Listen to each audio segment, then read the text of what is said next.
ഇതാണ് ഇസ്ലാമിൻ്റെ സ്വഭാവം എന്ന് പറയുന്നത്. നമ്മളോട് ഒരാൾ ഏതെങ്കിലും നിലയ്ക്ക് എതിർക്കുകയോ നമ്മളെ പറ്റി ആക്ഷേപിക്കുകയോ അല്ലെങ്കിൽ പ്രസ്ഥാനത്തിന് എതിർക്കുകയൊക്കെ ചെയ്തിരിക്കുകയാണെങ്കിൽ നമുക്ക് അവരോട് പറയാനുള്ള അള്ളാഹു സുബ്ഹാനഹു വ തആല അവർക്ക് നല്ല ബുദ്ധി കൊടുക്കട്ടെ, അവർക്ക് ഹിദായത്തിനെ കൊടുക്കട്ടെ, ശരിയായ അള്ളാഹു അവർ ഈ പറഞ്ഞതുണ്ടല്ലോ അത് വളരെ തെറ്റാണ്, അതുകൊണ്ട് അള്ളാഹു അവർക്ക് പുറത്തു കൊടുക്കട്ടെ എന്നൊക്കെ. അപ്പോൾ ആ ഒരു നയത്തിൽ ജീവിക്കേണ്ടവരാണ് നമ്മളെന്നുള്ളത് നമ്മൾ ഓരോരുത്തരും മനസ്സിലാക്കാം.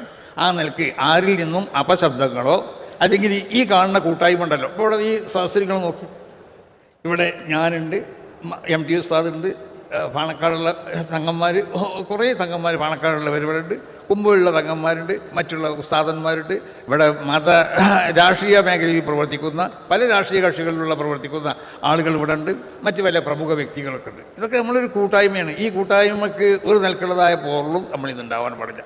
ആ നിലക്ക് സമസ്ത കേരള ജമീയത്തുൽ ഉലമയുടെ ആശയങ്ങളും ആദർശങ്ങളിലൊക്കെ പൂർണ്ണമായി അടിയുറച്ചു നിന്നുകൊണ്ട് ഈ രാജ്യത്തിൻ്റെ നന്മയ്ക്ക് വേണ്ടി പ്രവർത്തിക്കേണ്ടവർ